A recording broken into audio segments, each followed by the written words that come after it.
Hello दोस्तों, सभी को मेरा नमस्कार। मैं राजेश चौधरी आप सभी का स्वागत करता हूं आपके अपने यूट्यूब चैनल पर। तो हमारे सर्कुलर मोशन चल रही है, बहुत सारे पार्ट आ चुके हैं। सर्कुलर मोशन खत्म होने का नाम नहीं ले रही है, लेकिन हम इसको खत्म करके दम लेंगे। बीच में हाफ ईयरली चल रही थी, इस वजह से लेक्चर बंद कर दिए थे, बाकी अब कंटिन्यू चलेंगे। तो देखो, आ जाओ आगे, सारी चर्चाएं साथ के साथ ही करेंगे। तो सबसे पहले हम शुरू करेंगे देखें एक न्यूमेरिकल से, तो इसी से सारी चीजें फिर आगे चलती जाएगी। अब जैसे आपके पास में इस टाइप की कोई रोड है, ये रोड का पॉइंट मान ले ए है, ये वाला पॉइंट बी है और ये वाला पॉइंट सी है। कोई रोड है इस टाइप की, इसकी लंबाई है एल, है ना। रोड का मतलब यहाँ बेस नहीं है, रोड का मतलब है छड़, है ना। याद इस चीज को ध्यान में रखे, कहीं समझेंगे बेस की बात हो रही है ना। मारवाड़ी में, राजस्थानी भाषा में रोड को बेस को कहते हैं रोड, लेकिन इस रोड का मतलब है छड़। अब देखो यहाँ पे क्या किया हमने कि यहाँ से इस वाली ये हमने रोड को यहाँ पे फिक्स कर दिया, मतलब कोई किला ठोक दिया, कोई किला हथौड़े से। उसके बाद इसको ओमेगा से घुमाया। देख, अगर ये ओमेगा से घूमेगा, मैं कहूं तुझे, अगर ये छड़ ओमेगा से घूमे तो आपको क्या करना है, हर पॉइंट के थीटा पर, इनके द्वारा चलेगी दूरी पर आपको यहाँ पर कमेंट करना है। तो सोच के देख, ये रोड जब घूमेगी तो सोच, यहाँ पे ये रोड पहले यहाँ पर है और अब ये रोड चली गई यहाँ पर। देख, इस टाइप से घूम कर ऐसे, तो ये वाला पॉइंट तो ए है, ये वाला पॉइंट क्या है बी, और ये वाला पॉइंट है सी। क्या सी वाला पॉइंट यहाँ चला गया और बी वाला पॉइंट यहाँ चला गया। तो अगर तू ध्यान से देखे तो तुझे समझ में आएगा कि मान ले यहाँ से इसको यहाँ जाने में 1 सेकंड लगा, मान ले 1 सेकंड लगा, तो यहाँ से यहाँ तक जाने में सी जो है, सी वाला पॉइंट यहाँ से यहाँ तक गया, तो क्या इतना थीटा चला। यहाँ पे 2 लाइनें ड्रॉ कर ले इसी रोड को बताने के लिए, क्या ये एंगल थीटा चला।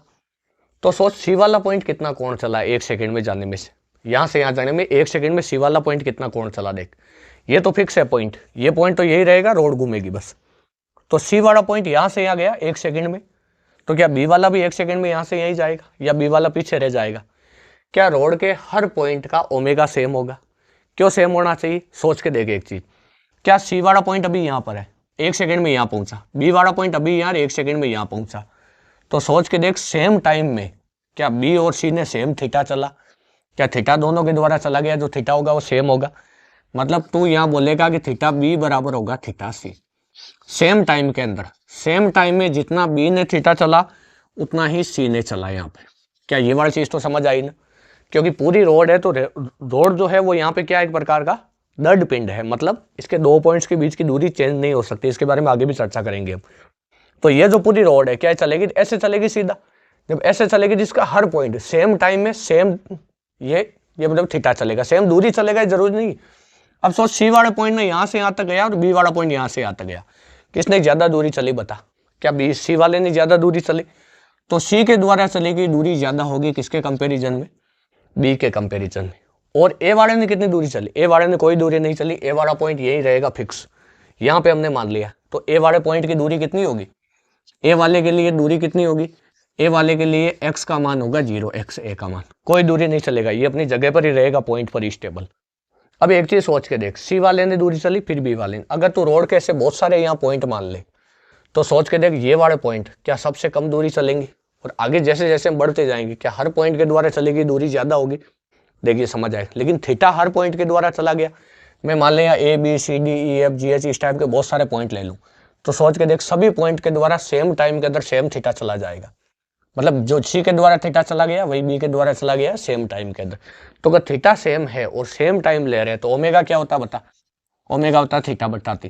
तो क्या ओमेगा बी बराबर होगा ओमेगा सी, क्या ओमेगा इसके हर पॉइंट का सेम होगा। अब ए वाला पॉइंट भले ही अपनी जगह पर स्थिर है, लेकिन वो भी ऐसे चारों तरफ घूम रहा है रोड के साथ साथ, है ना। ये वाले पॉइंट को भी मान सकते हैं, मान ले सेंटर से हल्का सा दूर है, या इसको सेंटर पर ही मान ले अगर, तो सेंटर वाला जो इसके अंदर ऐसे तो घूम ही रहा है गोल गोल ही, तो ये वाले का ओमेगा भी सेम होगा। मतलब रोड के हर पॉइंट का ओमेगा सेम होगा, रोड के हर पॉइंट का ओमेगा, रोड के हर पॉइंट का ओमेगा सेम होगा, हर पॉइंट का ओमेगा सेम होगा। ये तो कॉपी के अंदर लिख ले सारी चीजें।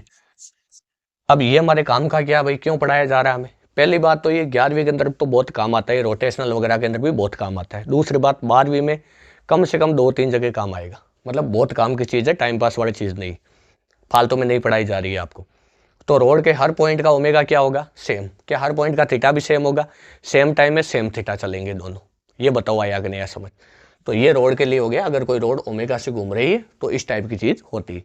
अब मैं तुझे कहूँ तू सी वाले पॉइंट की और बी वाले पॉइंट की रफ्तार निकाल, ये वीडियो को पॉज करके उतार ले सारी चीजें, तो ये अपने शब्दों में लिख ले, 4-5 लाइन लिख लिया। अगर थ्योरी लिखने में कोई कंजूसी नहीं करे, जितना चीज मैं बोल रहा हूँ सारा का सारा लिख लिया करो, यही नोट्स है ना। वो बाहुबली में कहती है ना, वो देवसेना क्या उसका वो होती है ना, क्या नाम उसका, महारानी होती है ना वो, देवसेना तो उसकी माँ होती है, देखो उसकी बाहुबली की, जो मेन जो बाहुबली होता है उसकी, उसका बेटा होता है उसकी, है ना, बाहुबली की पत्नी या उसके बेटे की माँ हो गई। एक वो होती है ना उसकी सास होती है, जो कहती है मेरा वचन ये शासन, वही वाली बात है, जो मैं बोलूँ वो लिख लिया करो, है ना, वही चीज काम की, वही नोट्स है। देखो आगे आ जाओ, ये कॉमेडी के लिए था थोड़ा, है ना, आ जाओ आगे। तो ये ए वाला पॉइंट, ये बी वाला पॉइंट, ये कौन सा, सी वाला पॉइंट। अब एक चीज ध्यान से देखना, क्या बी वाले पॉइंट की तू यहाँ पे रफ्तार निकाल सकता है? सोच के देख, बी वाला पॉइंट अगर तू सी वाले पॉइंट का अगर सर्कल बनाए तो क्या सी वाले का ऐसा लग रहा है सर्कल? क्या सी वाले पॉइंट कोई टाइम पे यहाँ पर है सी पॉइंट, क्या इसके हर पॉइंट पर सी की रफ्तार की डायरेक्शन बदल दी? देख यहाँ पे रफ्तार इधर है, जब सी यहाँ पहुंचेगा तो यहाँ रफ्तार ऐसे होगी, जब सी यहाँ पहुंचेगा तो यहाँ रफ्तार ऐसे होगी, जब सी यहाँ पहुंचेगा तो रफ्तार ऐसे होगी, जब सी यहाँ पहुंचेगा तो रफ्तार ऐसे होगी। क्या हर पॉइंट पर रफ्तार की डायरेक्शन बदल दी? लेकिन हमने यहाँ मान लिया कि ओमेगा कांस्टेंट है। अगर ओमेगा कांस्टेंट है तो यहाँ पर तुझे याद रखना है कि ओमेगा कांस्टेंट होने पर मैग्नीट्यूड v का सेम रहेगा। ओमेगा कांस्टेंट मतलब एल्फा जीरो, एल्फा जीरो होते ही कौन सी मोशन है, यूनिफॉर्म सर्कुलर मोशन है, एक समान वर्ती गति। ये वाली चीज पहले ही बता चुका हूँ मैं, पीछे वाले वीडियो को रिवाइज कर लेना, ये मैंने क्लास में बोल दिया था। पीछे जितने नोट्स पढ़ा रखे सर्कुलर मोशन में सारे रिवाइज करने, वरना यहाँ कुछ पल्ले नहीं पड़ेगा। अब देख आजा, मैं तुझे कहूँ सी वाले पॉइंट की तू रफ्तार निकाल, तो बता v बराबर क्या होता है, omega into R. Omega into क्या होता है, आर। तो सी वाले पॉइंट की वी सी बराबर कितना, ओमेगा, तो ओमेगा इंटू आर की जगह कितना बता, आर की जगह हो जाएगा एल। क्या इस पॉइंट के चारों तरफ घूम रहा है सी, तो सी से इस पॉइंट की दूरी होगी एल। तो देख ये अगर सी घूमेगा तो क्या इस टाइप का सर्कल लेगा, सर्कल की त्रिज्या कितनी होगी, जितनी छड़ की लंबाई है। सी वाले पॉइंट की बात करें जो यहाँ पे एंड पे है, तो वी सी बराबर ओमेगा इंटू एल। अब ओमेगा में केवल ओमेगा ही क्यों ले रहा हूँ, क्योंकि ओमेगा हर पॉइंट का सेम है, अभी भी पढ़ा था हमने। क्या ओमेगा ए बराबर ओमेगा बी बराबर ओमेगा सी बराबर टू ओमेगा मान ले सुविधा के लिए, तो बता वी ए की वैल्यू क्या आई, ओमेगा इंटू एल, वी सी की वैल्यू। अब तो वी बी की वैल्यू निकाल, तो वी बी क्या होगा, ओमेगा इंटू, देख दूरी कितनी है ये, आर का मान कितना, देख एल बाई टू, ये कितना एल बाई टू। तो यहाँ देख वी बी बराबर कितना होगा, ओमेगा एल बटा दो, ओमेगा एल की जगह तू क्या लिख सकता है बता, वी सी लिख सकता है, मतलब वी बी बराबर होगा वी सी बटा दो। ये एक बहुत अच्छा रिलेशन है, ध्यान से देख इसको। हालांकि बहुतों को ये मतलब ऐसे भी पता होता है लॉजिकली भी, लेकिन हमने ऐसे निकाल लिया, वी बी बराबर वी सी बटा दो है, मतलब जो सी वाले पॉइंट की जो रफ्तार है ना, उसकी तुलना में बी वाले पॉइंट की रफ्तार आधी होगी। मतलब अगर तू रोड के इस पॉइंट से इस पॉइंट तक जाएगा ना, तो इस पॉइंट से इस पॉइंट तक जाने पर रफ्तार का मान लगातार बढ़ता जाएगा। जैसे कोई पंखा है, सोच उस पंखे की जो ताड़ी है उसको तू ध्यान से देख, उस ताड़ी का लास्ट वाला पॉइंट है ना, वो हमेशा तेज रफ्तार में चलता है, और उसके बिल्कुल जो ताड़ी के पास वाला पॉइंट है ना, वो सबसे धीरे रफ्तार में चलता है। सोच के देख, ये ताड़ी ऐसी, ये इस टाइप की ताड़ी है, ये ताड़ी ऐसे घूमेगी, तो ये वाला जो पॉइंट है यहाँ पे है ना, जो ये वाला जो पॉइंट है ताड़ी का, वो देख, यहाँ मेरे पास कुछ है नहीं, समझा नहीं, चलो कोई नहीं, ऐसे देख लो। ये जो देख ये ताड़ी है, इसका ये जो पॉइंट है, अगर ताड़ी ऐसे घूमी, तो अगर ऐसे घूमी तो इस वाले पॉइंट की रफ्तार सबसे ज्यादा होगी और इस वाले पॉइंट की रफ्तार सबसे कम होगी। क्यों? सोच के देख, सबसे इसके अंदर सबसे बड़ा सर्कल कौन सा पॉइंट ले रहा है, क्या ये वाला पॉइंट ले रहा है, देख ऐसे सबसे बड़ा सर्कल ये ले रहा है, और सबसे छोटा सर्कल ये वाला पॉइंट ले रहा है इस टाइप से। तो अगर ये सबसे छोटा सर्कल लेगा, तो सोच के देख, इस वाले पॉइंट की रफ्तार सबसे कम होगी, इस वाले पॉइंट की रफ्तार सबसे ज्यादा होगी। अब देख इसका ये सुन, लॉजिक सुन क्या है। सोच अगर इस टाइप की एक छड़ है तेरे पास, और ये छड़ ऐसे घूम रही है, इस छड़ को है ना ऐसे मड़ा लेते। एक काम कर, ये कॉपी में नोट कर ले पहले सारा, ये कॉपी में नोट कर ले, यहाँ लिख दे, वी ए की रफ्तार कितनी होगी बता, ए वाले पॉइंट की रफ्तार 0 होगी। क्यों होगी? क्योंकि देख वी ए बराबर क्या लिखेगा, तो ओमेगा इंटू आर, आर का मान कितना है, ए के लिए, ए वाला पॉइंट कहाँ है, सेंटर पर ही है, तो सेंटर पर है तो आर 0 हो गया। हुआ कि नहीं हुआ 0? इसका सर्कल सबसे छोटा होगा, मतलब इसकी कोई त्रिज्या नहीं होगी, वो पॉइंट यहाँ पे स्थिर रहेगा, मतलब रफ्तार 0 रहेगी इसकी। अब ये जो बी वाला पॉइंट है, बी वाले पॉइंट पर आर का मान एल बाई टू लिया था, सी वाले पॉइंट का हमने एल लिया था, और तू ए वाले पॉइंट को चाहे तो थोड़ा सेंटर से इधर भी मान सकता हो, तेरी मर्जी है, तो उसके लिए कुछ ना कुछ रफ्तार आ जानी। क्या हर पॉइंट की रफ्तार लगातार बढ़ती जाएगी? कौन से पॉइंट की रफ्तार ज्यादा होगी?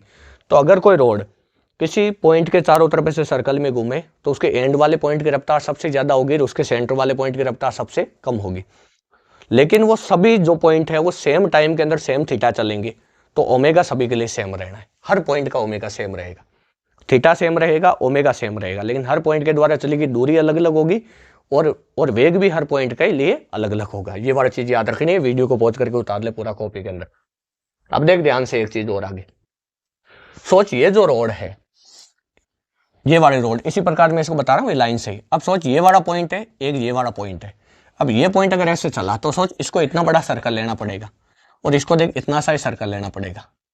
अब अगर तेरा दिमाग चलता है तो तुझे ये समझ में आएगा कि ये वाला जो पॉइंट है, सोच इसने इतना बड़ा सर्कल लिया है ना। ये चित्र को देख लेना, समझ जाना। देख ये वाले पॉइंट ने इतना बड़ा सर्कल लिया, मतलब क्या इस वाले पॉइंट को यहां से यहां तक मान ले 1 सेकंड में पहुंचना है या 2 सेकंड ले ले। इस वाले पॉइंट को 2 सेकंड में एक चक्कर पूरा करना है, तो इस वाले पॉइंट को कितना टाइम है एक चक्कर पूरा करने के लिए? 2 सेकंड ही। अरे वरना तो रोड टूट जाएगी ना, ये से आगे पीछे थोड़ी चल सकता है। अगर ये किसी टाइम पर यहाँ आ गया तो इस पॉइंट को भी इसी टाइम पे यहाँ आना पड़ेगा। थीटा सेम रहेगा हमेशा, हर पॉइंट का सेम रहेगा नहीं रहेगा? तो सोच यहाँ से यहाँ अगर ये पूरा सर्कल लेके घूम के आया तो 2 सेकंड इसको मान ले टाइम लगा, तो इसको भी 2 सेकंड लगेगा। इस वाले पॉइंट को भी 2 सेकंड, इस वाले पॉइंट को भी 2 सेकंड, इसको भी 2 सेकंड, इसको भी 2 सेकंड। तो सोच के देख 2 सेकंड में इनको अलग अलग दूरियां चलनी। तो इस पॉइंट को अगर 2 सेकंड में यहाँ वापस आना है तो सोच इसको बहुत बड़े सर्कल पे चलना पड़ेगा, दूरी बहुत ज्यादा चलनी पड़ेगी इसके कंपैरिजन में। इसको देख, इसको तो 2 सेकंड में इतनी दूरी चलनी पड़ी और इसको देख 1 सेकंड में, 2 सेकंड में इतनी दूरी चलनी पड़ी। मतलब सेम टाइम के अंदर इन पॉइंट्स को अलग अलग दूरियां चलनी पड़ रही है। इस वाले पॉइंट को ज्यादा दूरी चलनी पड़ रही है, तो सेम टाइम में अगर वहां पहुंचना है तो इसको अपनी रफ्तार बढ़ानी पड़ेगी। क्या ये अगर ये अपनी रफ्तार बढ़ा ले, क्या ये तेज चले तो क्या उतने ही टाइम में यहाँ पहुंच सकता है? क्या इसको धीरे चलना चाहिए? तो अगर तो ऐसे इसको नाम दे 1 2 3 4 5 6, तो इसमें सबसे ज्यादा रफ्तार v1 सबसे कम, उसके बाद v2, उसके बाद v3, इस प्रकार रफ्तार रहेगी। हर पॉइंट की रफ्तार बढ़ती जाएगी क्योंकि सर्कल बड़े ले रहे। क्या ये वाली चीज समझ आई? इसको अपने दिमाग में रखना है, बहुत काम की चीज है। तो इसको कॉपी में उतार ले और अपने शब्दों में 2-3 लाइन लिख ले, तो बहुत काम की चीज है। अब जो आपका पंखा है, उस पंखे को ध्यान से देखो। उस पंखा अगर सोच के देख वो चले तो उसकी ताड़ी के देख 2 पॉइंट ले ले। एक तो वो जो गोल वाला होता है ना, वो इस टाइप का बीच में, जहाँ पे वो उसकी ये मतलब पंखे की कोई लगी होती है, उसके पास में जो है ना वो ये जहाँ पे ये मतलब ताड़ी कसी होती है, उस पॉइंट को देख। एक ताड़ी के लास्ट वाले पॉइंट को देख, कौन सा पॉइंट तेज चलेगा बता? लास्ट वाला पॉइंट तेज चलेगा, ताड़ी के जस्ट पास वाला पॉइंट धीरे चलेगा। अब देख यहाँ पर एक चीज और होती है, एक चीज होता है आवर्तकाल। कोई बता सकता है कि आवर्तकाल क्या होता है? एक चीज है ना, याद रख लेना तुम लोग, ओमेगा बराबर होता है 2 पाई बटा टी। ये आवर्तकाल और कोणीय वेग के अंदर संबंध होता है, इनके बीच में रिलेशन होता है। एक आवर्ती बराबर होता है 1 बटा टी, जो एन है आवर्ती और टी क्या है यहाँ पे? आवर्तकाल है ना, टाइम पीरियड है, तो एन बराबर 1 बटा टी है। तो आवर्ती जो होती है वो आवर्तकाल के रेसिप्रोकल होती है, मतलब व्युत्क्रम के बराबर होती है। तो ओमेगा बराबर 2 पाई बटा टी, या तो कह सकता है ओमेगा बराबर 2 पाई एन। तो अगर वो आवर्ती वगैरह आवर्तकाल पूछ ले तो भी तुझे कोई दिक्कत नहीं है। तो बता आवर्तकाल के अंदर क्या रिलेशन होगा?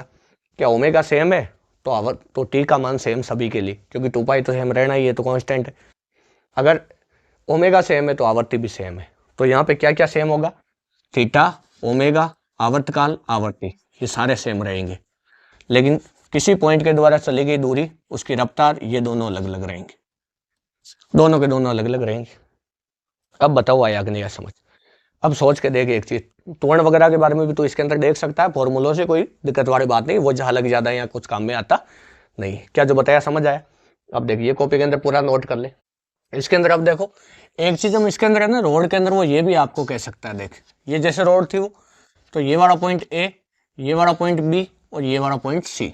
अब हम जानते हैं हर पॉइंट का ओमेगा सेम है, ओमेगा ए बराबर ओमेगा बी बराबर ओमेगा सी और बराबर है ओमेगा। क्या इनका सभी का ओमेगा सेम है? अब इसकी पॉइंट की रफ्तार तो देख वी बी इधर, क्योंकि ये सर्कल कर रही है ना ओमेगा से, और इस पॉइंट की रफ्तार है यहाँ पर वी सी, और इस पॉइंट की रफ्तार है वी ए को छोड़ दे, इन दो को ही ले ले। अब मैं तुझे कहूँ कि तू क्या करे यहाँ पर, या ए वाले पॉइंट की भी ए वाले पॉइंट की रफ्तार तो 0 है, तो वी ए का मान है 0। तो और ये ओमेगा से घूम रहा है, ये भी ओमेगा से घूम रहा है, ये भी ओमेगा से घूम रहा है। अब तू यहाँ पे एक चीज ध्यान से देख, मैं तुझे कहूँ तू बी पर बैठकर सी को देख, मतलब तुझे ओमेगा ऑफ सी निकालना है अबाउट बी। तो तू कैसे निकालेगा? याद कर इसका फॉर्मूला क्या होता था, V perpendicular relative by R. और सोच के देख ये दूरी क्या होगी बीच की, क्या L/2 होगी, बीच में माना हमने भी है ना, बीच में एकदम। तो ओमेगा सी बी क्या हो जाएगा देख, ये हो जाएगा ओमेगा, देख दोनों सेम डायरेक्शन के अंदर है, तो ओमेगा परपेंडिकुलर रिलेटिव क्या होगा, तू बैठा किस पर है, बी पर बैठा है, बी पर बैठकर सी को देख रहा है, ये सारा कुछ क्लास में बता चुका हूं मैं। बी पर बैठकर सी को देख रहा है तो तू बी पर बैठकर जब सी को देखेगा तो क्या लिखेगा तू, तो यहाँ लिखेगा वी सी माइनस वी बी और बटा लिखेगा आर। अब देख ओमेगा सी बी कितना होगा, यहाँ अगर ध्यान से देखकर वी सी की वैल्यू कितनी होगी, देख वी सी क्या वी बराबर होता है ओमेगा इंटू आर होता है, देख होता है कि नहीं होता है, तो वी सी की जगह क्या लिखेगा तू, ओमेगा की जगह तो ओमेगा सेम रहेगा, इंटू आर का मान क्या होगा, देख आर का मान कहाँ से नापा जाता है, सेंटर से नापा जाता है, तो देख एल होगा, तो ओमेगा इंटू एल माइनस इसका क्या होगा, ओमेगा इंटू L/2। और देख ध्यान से बीच की दूरी कितनी है, L/2, क्या आर यही लेता है, तो इस पे बैठ के तू इसको देख रहा है सी को, तो क्या बीच की दूरी लेगा, तो बीच की दूरी आर का मान तो कितना हो जाएगा, L/2 हो जाएगा। ये तो चाहे तो पीछे के जो अपने नोट्स में लिखा रखे उन चीज़ों को चेंज कर सकता है, या सॉरी ये मतलब चेक कर सकता है जाके। तो ओमेगा सी बी क्या आएगा, देख ओमेगा सी बी आएगा ओमेगा L/2 और बटा नीचे L/2 से L/2 तो कट गया, तो आया ओमेगा, तो ओमेगा सी बी आया ओमेगा। ये कॉपी में नोट कर, पहले ये कॉपी में नोट कर ले, सारा वीडियो को पॉज करके नोट कर ले। अब देख तुझे यहाँ पे क्या याद करना है, एक चीज तो आ गई ओमेगा सी बी, ये सारा बताने के बाद बताऊंगा क्यों करा रहे हैं। अब तू निकाल यहाँ पे ओमेगा सी ए पर बैठ कर तू सी को देख, तो ओमेगा सी माइनस सॉरी ये होगा v perpendicular relative by r, तो v C minus we a और बटा होगा आर। अब बता दो वी सी की रफ्तार कितनी है, तो ओमेगा सी ए हो जाएगा, वी सी का मान तो है ओमेगा इंटू एल और माइनस वी ए की रफ्तार कितनी है 0 और बटा बीच की दूरी कितनी है एल। देख ए वाला पॉइंट ये रहा, सी वाला ये रहा, क्या बीच की दूरी एल हुई, तो देख एल से एल कट गया, तो ओमेगा सी ए बराबर आया ओमेगा। अब तो इसी प्रकार निकाल तू ओमेगा मतलब बी ए पर बैठकर बी को देख, तो तू यहाँ पे लिखेगा V B minus we A बटा लिखेगा तू आर, तो बता वी बी का मान कितना होगा ओमेगा इंटू L/2, क्या ओमेगा इंटू ये दूरी L/2 होगी और माइनस कितना होगा ए की रफ्तार 0 और बटा बीच की दूरी कितनी L/2। देख ए और बी की बात हो रही है, बीच की दूरी L/2 होगी, L/2 ने L/2 को मार दिया तो ओमेगा। इससे हम क्या समझे, सोच ये जो चीज अभी बताई कॉपी में वीडियो को पॉज करके उतार ले। ओमेगा तू चाहे सी बी निकाल या तू चाहे ओमेगा सी ए निकाल, चाहे तू ओमेगा बी ए निकाल, इन सभी का मान भी ओमेगा आ रहा है। ये क्या मामला है, इसका मतलब ये है कि जब तू इस प्रकार की कोई रोड अगर रोटेट कर रही है और तू एक पॉइंट पर बैठकर दूसरे पॉइंट को देखेगा, इनका भले ही ओमेगा सेम है। सोच रिलेटिव मोशन में क्या होता था, एक कार है तेरे पास, तू अगर 20 मीटर पर सेकंड से इधर जा रहा है और एक पास में कोई कार है वो भी 20 मीटर पर सेकंड से इधर जा रही, और तू इस कार में बैठ के पास वाले को देखेगा तो स्थिर नजर आती, वो स्टेशनरी नजर आती है, वो गति करती हुई दिखती नहीं, क्योंकि एक के सापेक्ष दूसरे की रिलेटिव वेलोसिटी 0 हो जाती। लेकिन देख इसमें ऐसा नहीं हो रहा है, हर पॉइंट की रफ्तार मतलब हर पॉइंट का ओमेगा, ए का बी का और सी का तीनों का ओमेगा सेम है। फिर भी जब तू एक पर बैठकर दूसरे को देखता है तो भी तुझे ओमेगा ही दिखता है, 0 नहीं होता। देख होना क्या सही, रिलेटिव मोशन में तो 0 होना चाहिए ना, अगर तू ऐसा निकाल रहा है तो सोच के देख कौन ही है। मतलब एंगुलर मोशन के रिलेटिव मोशन में भी बहुत फर्क होता है। ये थोड़ा इसलिए बताया ताकि थोड़ा आपके अंदर है ना इस टाइप की एक मतलब ये नहीं अंडरस्टैंडिंग डेवलप हो कि ये मतलब एंगुलर मोशन में और लीनियर मोशन में ये बहुत बड़ा एक फर्क होता है। मतलब बहुत काम की चीज़ है, कहीं ना कहीं काम आ जाएगी आपके, अगर आप ध्यान से चीज़ों को देखोगे ना। तो अगर एक कार 20 मीटर पर सेकंड से इधर जा रही है, पास में एक कार 20 मीटर पर सेकंड से इधर जा रही है, हम इसमें बैठे हैं उसको देखेंगे तो रुकी हुई नजर आएगी। तो यहाँ भी कुछ ऐसा ही होना चाहिए ना, जब हर पॉइंट का ओमेगा सेम है तो एक पर बैठ कर दूसरे को देखेंगे कितना होना चाहिए ओमेगा 0। लेकिन आया कितना, उतना ही आया जितना ओमेगा तुझे जब अलग से दिखाई देता है, या मतलब हर पॉइंट का जितना ओमेगा है उतना ही तू एक पर बैठ कर दूसरे को देखेगा तो भी ओमेगा तुझे उतना ही दिखाई देगा। देख ये बहुत काम की चीज़ है, ये आगे तुझे पता पड़ेगा ये किस प्रकार काम आती है। तो ये सारा कुछ तो है ना कॉपी के अंदर नोट कर ले। अब देख एक थोड़ी हम बात कर लेते हैं त्वरण की, थोड़ी त्वरण की सोच के देख। ये अगर इस टाइप की ये रोड है और ये पॉइंट ए है, ये वाला पॉइंट बी है और ये वाला पॉइंट सी है, तो मुझे बता ए वाले पॉइंट की रफ्तार, क्या ए वाले पॉइंट की रफ्तार तो 0 है, बी वाले पॉइंट की रफ्तार इधर वी है और सी वाले पॉइंट की इधर रफ्तार है वी। इस वाले पॉइंट पर बात होती है, बाकी हर पॉइंट पर डायरेक्शन चेंज होती जाएगी इनकी, मैग्नीट्यूड चेंज हो नहीं वो एल्फा या फिर ओमेगा के ऊपर डिपेंड करता है। ओमेगा अगर कांस्टेंट है तो वी का मान भी कांस्टेंट रहना है। अब सोच के देख, मैं तुझे एक बात कहूँ कि बता किस यहाँ पे 3 प्रकार के त्वरण होते हैं, याद कर। एक तो होता है AR, ए आर कहो चाहे ए सी कहो, बात एक ही, ए आर या ए सी। याद कर, इसको एक नाम और दिया था सेंट्रीपिटल एक्सेलरेशन या रेडियल एक्सेलरेशन। इसको कहते हैं त्रिज्यीय त्वरण या अभिकेंद्रीय त्वरण कहते हैं। फॉर्मूला क्या था इसका, याद कर, ओमेगा स्क्वायर आर। जब क्या था, ओमेगा स्क्वायर आर। अब सोच, ओमेगा तो सभी के लिए सेम है, लेकिन आर हर पॉइंट के लिए अलग अलग है। तो सोच कौन से पॉइंट के लिए ज्यादा है, सबसे ज्यादा सी के लिए। तो तू यहाँ लिख ले a r c is greater than a r b is greater than a r a. तू चाहे तो इस टाइप से इसको लिख ले। ए वाले पॉइंट को सेंटर पे ना मान के थोड़ा आगे भी मान सकता है। मतलब इधर से इधर जाने पर जो ये अभिकेंद्रीय जो त्वरण है उसका मान लगातार घटेगा। ये चीज तुझे याद रखनी। अब बता एटी का सूत्र क्या होता है। एटी बराबर क्या, एटी बराबर होता है alpha into R. Alpha into R, या तो चाहे तो इसको ऐसे मान सकता है कि एटी बराबर जैसे, जब एक तो होता है एल्फा इंटू आर और एक होता है जैसे डीवी बटा डी। देख इस फॉर्मेट में डीवी बटा डी। क्या डीवी बटा डी होता है, तो वेग में परिवर्तन हुआ। तो सोच के देख, अगर इसके अंदर ओमेगा कांस्टेंट नहीं होता, अगर एल्फा प्रेजेंट होता है इसके अंदर, तो एल्फा ज्यादा किसके लिए होता बता। तू चाहे तो ये फॉर्मूला भी लिख ले यहाँ पे, इसी से आ जाएगा एल्फा इंटू आर। एल्फा किसके लिए ज्यादा होता है, क्या एल्फा बराबर होता है D omega by D T. D omega by D T. तो सोच के देख, एल्फा बराबर D omega by D T है। इसका मतलब क्या हुआ, एल्फा बराबर D omega by D T है, मतलब सेम टाइम के अंदर सेम ओमेगा चल दे, मतलब एल्फा सभी के लिए सेम है। सोच के देख, हर पॉइंट का एल्फा सेम रहेगा। क्या ओमेगा सभी के लिए सेम है बता। तो इसको चाहे तो ओमेगा बटा टी लिख ले समझने के लिए। क्या सेम टाइम में सेम ओमेगा है सभी का, टाइम सेम ओमेगा सेम सभी पॉइंट के लिए, तो क्या एल्फा का मान सेम रहेगा। अगर एल्फा सेम रहा, जब अलग अलग कौन हुआ, केवल आर हुआ। तो अगर आर अलग है तो ए टी भी क्या होगा, अलग अलग होगा। तो बता किसके लिए आर ज्यादा है, सी वाले के लिए। तो ए टी का मान, ए टी सी वाले पॉइंट के लिए ज्यादा, उसके बाद ए टी बी वाले पॉइंट के लिए, उसके बाद ए टी ए वाले पॉइंट के लिए। ये वाली चीज तो लिख ले। इसके बाद देख ए नेट क्या होता है बता। क्या ए नेट की वैल्यू होती है ए आर का स्क्वायर प्लस ए टी का स्क्वायर। ये मैं पहले पढ़ा चुका हूँ। तो बता, अगर ये दोनों अगर जिसके लिए ज्यादा है उसके लिए ए नेट भी ज्यादा होगा। तो देख a net c is greater than a net b is greater than a net a. ये कॉपी के अंदर लिख ले, कंप्लीट देख पीएचडी होगी इसके अंदर। इस टाइप का कोई भी सवाल आ जाएगा, कहीं नहीं अटकेगा तू। ये जब कई प्रकार क्या होता है, कई बार इस टाइप का सवाल ये मतलब थ्योरी बना के, वो सवालों में था ना थ्योरी दी हुई होती, उसके अंदर इस टाइप के सवाल पूछे जा सकते हैं। तो ये सारा तो ध्यान में रखना, पूरा उतार ले कॉपी के अंदर। अब देख आगे आजा, पूरा कॉपी के अंदर लिख लो। ये रोड वाला कंप्लीट है मामला। एक घड़ी का है ना, बहुत शानदार इसके अंदर सवाल बनता है। सोच, वो सवाल है कि इस टाइप से कोई घड़ी दे रखी है, इस घड़ी के अंदर 3 सुइयां हैं। एक तो है सेकंड हैंड, एक है मिनट हैंड और एक है आर हैंड। ये तो है second hand. Second hand, second hand का मतलब पुराने नहीं है, समझते हो ना। हाँ, सेकंड हैंड का क्या मतलब है, सेकंड वाली सुई। ये है minute hand, minute hand, minute hand, और ये है आर हैंड। अब सोच के देख, मैं तुझे कहूं कि अगर ये सारों को हम चलने दे तो 12 घंटे बाद, कितने घंटे बाद, 12 घंटे के बाद इन तीनों के द्वारा चला गया ओमेगा ज्ञात करना, मतलब एंगुलर डिस्प्लेसमेंट तुझे ज्ञात करना है। एंगुलर डिस्प्लेसमेंट, कहीं तो सोच रहे हैं सर ये क्या चीज है, कोणीय विस्थापन जानते हो ना, वो थीटा। एंगुलर डिस्प्लेसमेंट ये तुझे ज्ञात करना है आफ्टर 12 आवर। 12 घंटे बाद तुझे एंगुलर डिस्प्लेसमेंट ज्ञात करना है। सोच के देख, घंटे वाली सुई मान ले यहाँ पर है, तो एंगुलर डिस्प्लेसमेंट कितना होगा। एक बार वीडियो को पॉज करो, सोचो देख इसके बारे में। चाहो तो कमेंट बॉक्स में भी लिख सकते हो, आपकी मर्जी।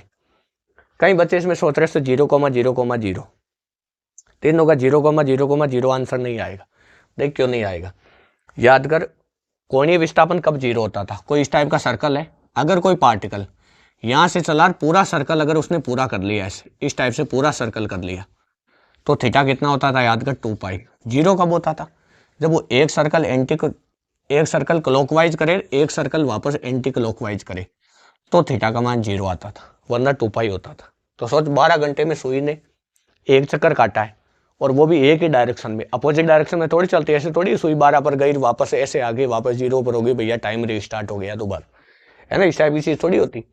तो सोच के देख, 12 घंटे के अंदर हम जानते हैं घंटे वाली सुई क्या यहाँ पर होगी, और घंटे वाली सुई यहाँ होगी, और ये आपकी घड़ी है, क्या ये ऐसे घूम के एक चक्कर अपना पूरा कर लेगी।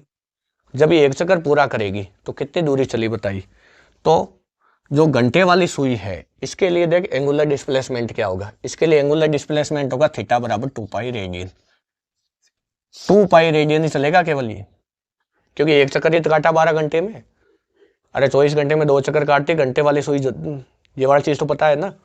अब देख आ गया था मिनट हैंड के अंदर। अब बता मिनट हैंड वाली सुई कितने चक्कर काटती है 12 घंटे के अंदर, कितने चक्कर पूरे कर लेती। तो अगर तू ध्यान से देखे तो तुझे समझ आएगा कि मिनट वाली सुई 1 मिनट के अंदर मतलब 1 घंटे के अंदर 60 चक्कर काटती।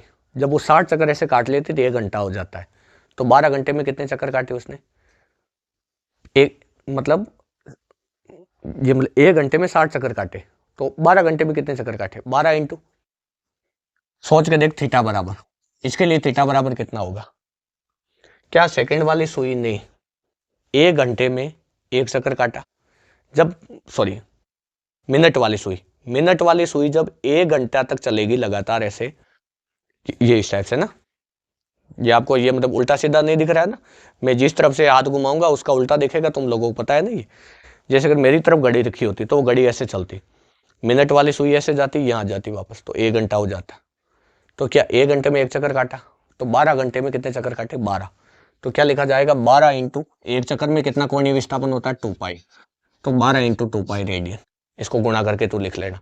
सेकंड वाली सुई कितनी चलेगी बता, क्या सेकंड वाली सुई 1 मिनट में 1 चक्कर काटती, 1 चक्कर काटी 1 मिनट पूरा हो जाता है। तो सोच के देख 1 मिनट के अंदर 1 चक्कर काटी तो 1 घंटे में कितने काटी, 60 चक्कर, और ऐसे घंटे कितने हैं 12 घंटे। तो सोच के देख क्या लिखा जाएगा, इसको थीटा बराबर इसके लिए लिखा जाएगा 12 इंटू 60।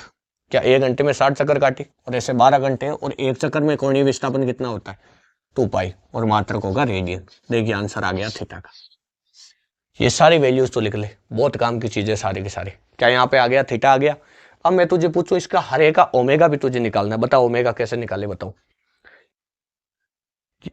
यहाँ पर लिख देते, बताओ ओमेगा कैसे निकाले इसका। अगर तू ध्यान से देखे तो तुझे समझ आएगा कि ओमेगा बराबर क्या होता है, बता, थीटा बट्टा टी। तो बता सबसे पहले सेकंड वाली सुई के लिए थीटा तो कितना है 12 इंटू 60 इंटू 2 पाई, और बता टाइम कितना लगाया इसने, टाइम कितना लगाया, टाइम सेकंड में लेना है। तो टाइम सेकंड में लेगा तो कितने 12 घंटे में, क्या 12 इंटू 60 हो जाएगा।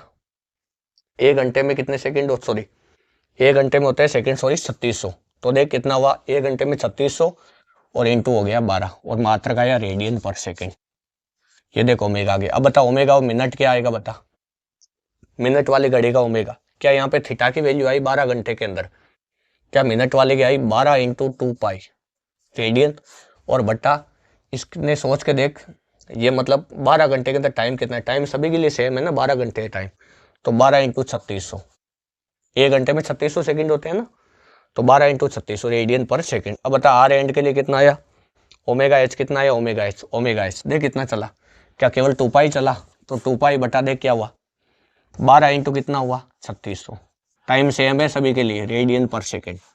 देख सब जितने सुई है उन सभी का क्या आ गया, ओमेगा आ गया। ये कॉपी के अंदर लिख ले तू सारा चीजें, और आराम से सोच, कुछ भी दिक्कत आए तो मुझे पूछो, कमेंट बॉक्स में लिख देना या फिर क्लास में बता देना। वीडियो को पॉज करके उतार लो, चाहो तो रिवर्स करके उतार लो। अब देख आगे, एक चीज ध्यान से समझ, अगर ओमेगा तुझे मिल गया तो क्या तू घंटे वाले सुई की रफ्तार निकाल सकता है क्या, ये बताओ मुझे। तो ये काम की चीज है, ये आपकी घड़ी और इसकी घड़ी की ये घंटे वाली सुई थी, यहाँ छोटी सी सुई है मोटी। तो ये जो सुई है इसका अगर तेरा दिमाग चलता है तो अभी अभी बताया, क्या हर पॉइंट की रफ्तार अलग अलग होगी, क्यों होगी, ओमेगा तो सेम होगा, अभी अभी रोड वाला पढ़ाओ, क्या हर पॉइंट की रफ्तार अलग अलग होगी। तो आप पूछना सही कि सर रफ्तार किसकी पूछ रहे हो, तो मैं इस टिप की रफ्तार पूछता हूँ, ये जो टिप है इसकी, जो इसका तीर का चिन्ह है उसकी मैं रफ्तार पूछ रहा हूँ तुझे, तो उसकी रफ्तार कितनी होगी बता। तो क्या रफ्तार v का सूत्र होता है v बराबर ओमेगा इंटू आर।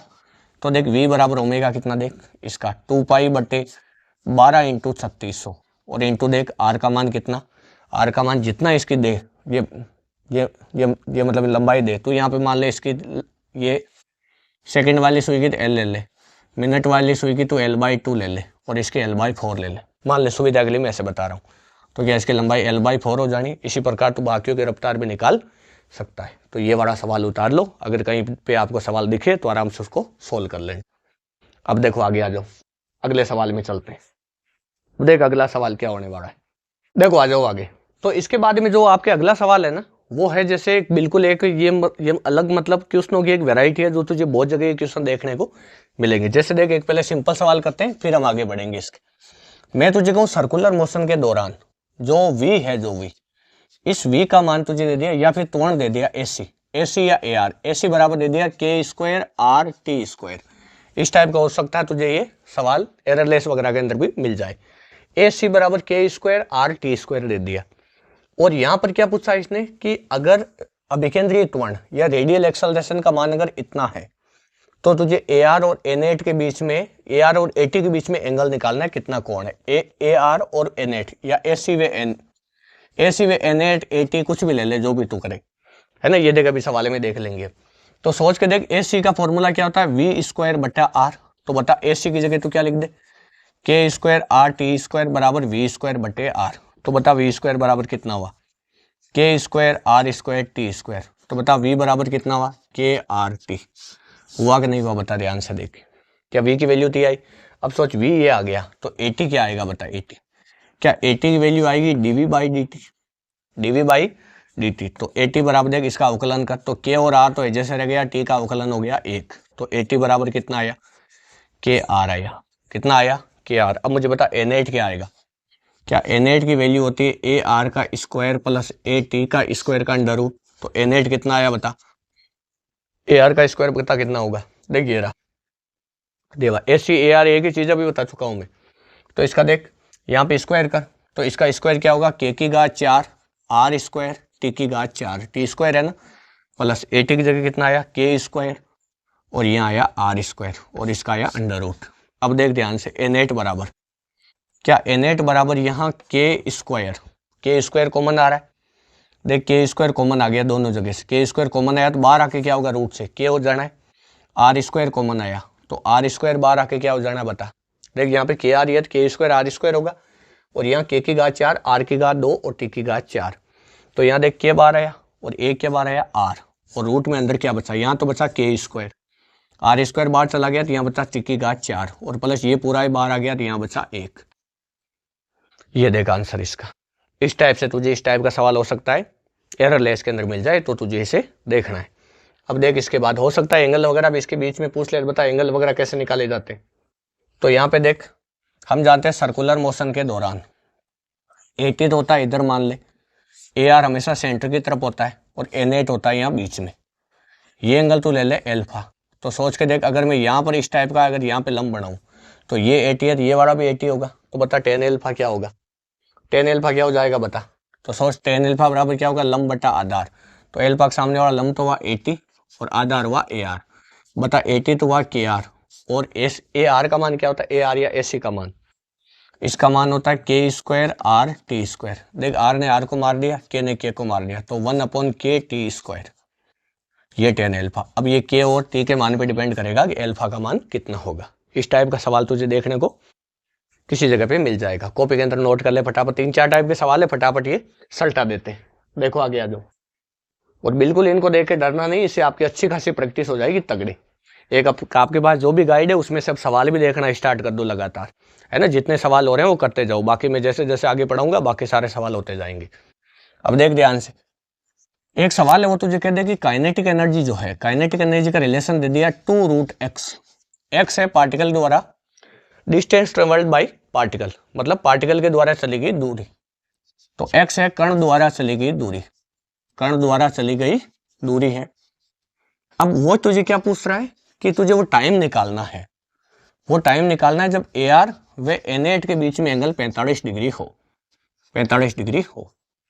जब AR और NAT के बीच में एंगल कितना हो, 45 डिग्री, वो तुझे टाइम निकालना है। बता कैसे निकालेगा। वीडियो को पॉज करके चाहो तो एक बार ट्राई भी कर सकते हो।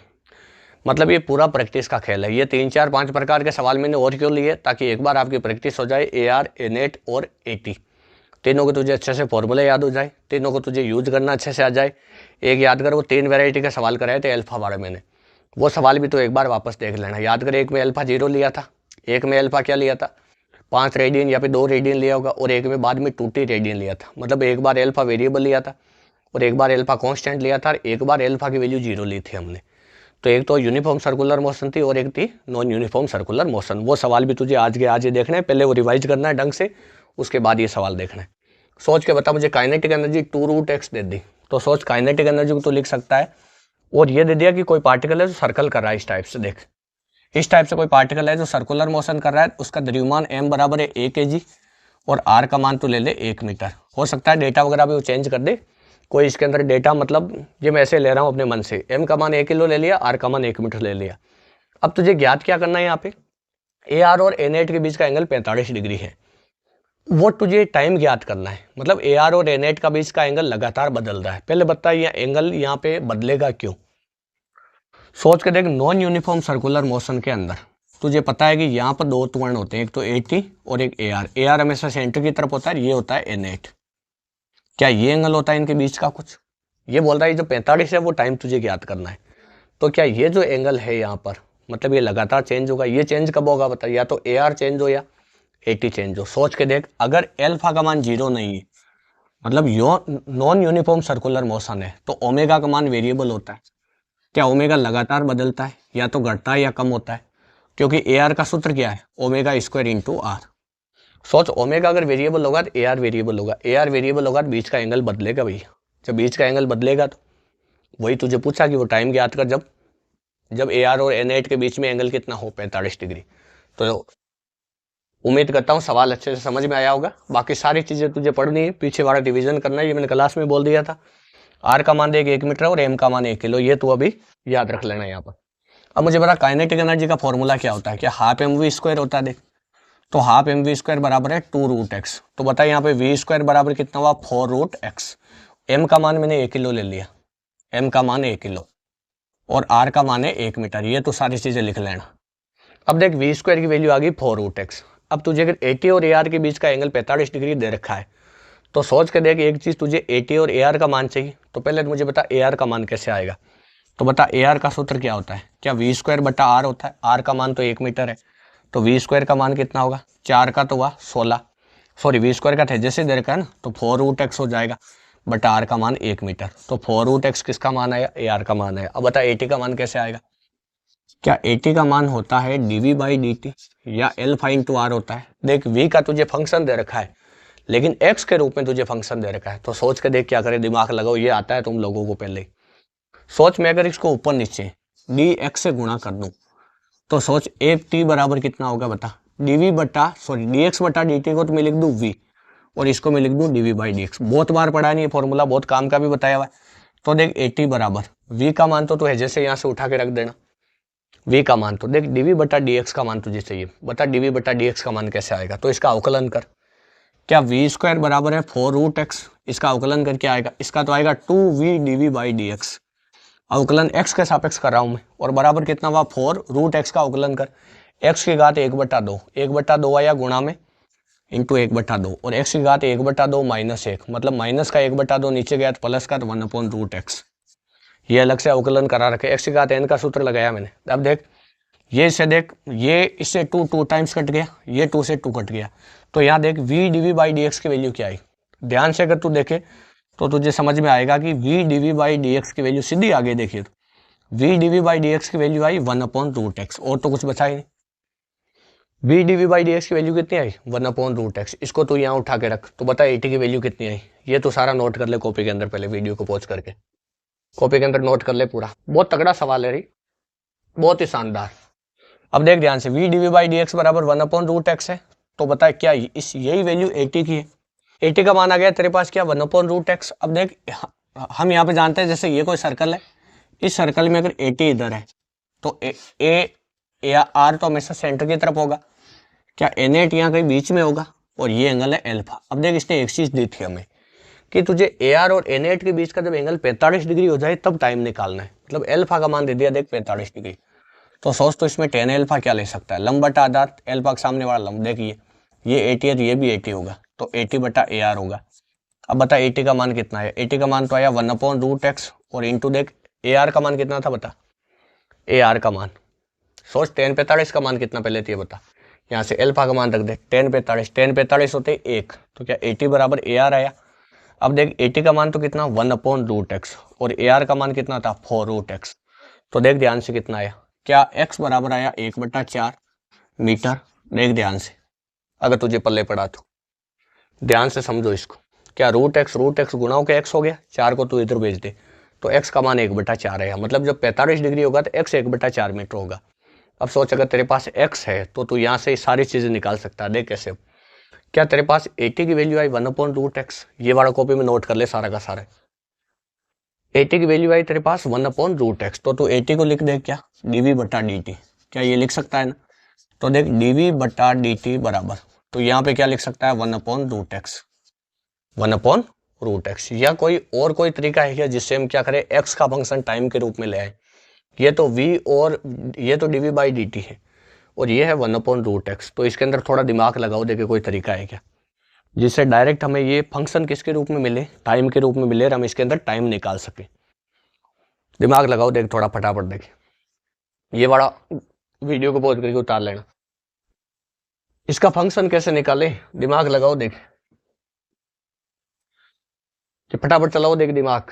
x बराबर 1/4 मीटर आ गया, तो अगर x बराबर 1/4 मीटर है और dv/dt का मान अगर 1/, या इसको तो रहने दे छोड़ इसको, क्या 80 का मान एक तो फॉर्मूला होता है dv/dt और x बराबर 1/4 मीटर हमें मिल गया। हमें टाइम चाहिए, मतलब कुल मिलाकर हमें क्या चाहिए, टाइम। तो एक चीज देख, v बराबर क्या होता है बता, dx/dt कैसा होता है। अब सोच तेरे पास v का फंक्शन है क्या x के रूप में, बता v का फंक्शन x के रूप में है क्या। अरे है ना, शुरू में ही दिया था। काइनेटिक एनर्जी क्या दी थी, काइनेटिक एनर्जी क्या दी थी 2√x दी थी, इसको तूने लिखा था हाफ mv², तो हुआ था 2√x। तो यहाँ से देख m का मान तो 1 किलो ले लिया, तो v² की वैल्यू क्या आई बता, v² की वैल्यू क्या आई, v² की वैल्यू आई तेरे पास 4√x, यहाँ से सीधा लिख देता हूँ v² की वैल्यू आई 4√x, ये दिया हुआ है हमें। अब बता v की वैल्यू कितनी आई, 4 का तो अंडर रूट हुआ तो 2 और x की घात 1/2, तो पहले से यार स्क्वायर उधर रूट में जाएगा तो घात कितनी हो जाएगी 1/4। ये देखो बायोलॉजी वालों को समझ में आएगा, पहले से x की घात 1/2 है, अगर स्क्वायर हटा तो इधर कितनी घात गई 1/2, तो 1/2 इंटू 1/2 1/4। क्या v बराबर x की घात 1/2 पहले से, अब तो इधर से स्क्वायर हटाया तो इधर घात कितनी गई 1/2, घात गुणा होती है हमेशा इसमें, तो 1/2 इंटू 1/2 1/4। तो देख ध्यान से कितना लिखा, v बराबर 2x की घात 1/4। अब सोच v को तू क्या लिख सकता है dv/dx, तो बता v का फंक्शन क्या हुआ, v का फंक्शन हुआ 2x की घात 1/4 बराबर dx/dt। अब सोच तुझे टाइम चाहिए, तो dt का इंटीग्रेशन 2 बराबर दे कितना हो जाएगा dx/x की घात 1/4 और इसका इंटीग्रेशन। देख ध्यान से समझ आएगा, dt को तो इधर ले आया, इसको इधर भेज दे, अब इसका इंटीग्रेशन कर, बता क्या आएगा इंटीग्रेशन। ये उतार ले, वीडियो को पॉज करके उतारते जा साथ के साथ ही सारी चीज।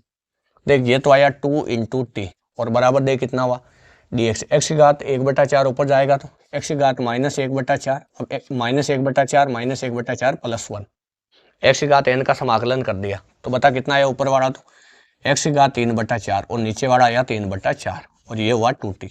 तो यहाँ ध्यान से देख एक चीज, अगर आप ध्यान से देखो तो आपको समझ में आएगा 2t बराबर x की घात 3/4 है ना, तो ये हुआ 2t बराबर 4/3 x की घात 3/4। तो देख ध्यान से कितना हुआ, ये 2 टाइम्स कटा, तो बता t की वैल्यू कितनी आई, t की वैल्यू आई 2/3 और x की घात 3/4। अब बता जब एंगल 45 डिग्री था तो x का मान कितना था यहाँ पर 1/4, तो x की जगह कितना 1/4 की घात 3/4, तो t बराबर हो जाएगा 2/3 और ये हो जाएगा 1/4 को तो लिख 2 की घात 2 की घात 2 लिख के फिर 3/4 लिख। अब सोच 2 से ये 2 टाइम्स कट गया, देख तो कितना आया बता, t बराबर आया 2/3 इंटू, अब यहाँ पे थोड़ी कैलकुलेशन है ध्यान से देखो इसको, देख 2 से ये 4 कितनी बार कटा, क्या इन घातों को गुणा कर सकते हैं ना, तो 2 से 4 कटा 2 बार, तो यहाँ घात बची 3/2, तो 1/2 की घात बची 3/2 का मतलब घात है 1.5, तो t बराबर 2/3 इंटू दे कितना बचा 1/2√2, 1/2√2। अब सोच के देख 2 से 2 तो कट गया, तो t बराबर 1/3√2 सेकेंड। इसको अब याद कर लेना, कॉपी के अंदर लिख लेना, आराम से सोल्व करना। आज के लिए इतना ही बहुत है, वीडियो को देख लेने बहुत बहुत धन्यवाद।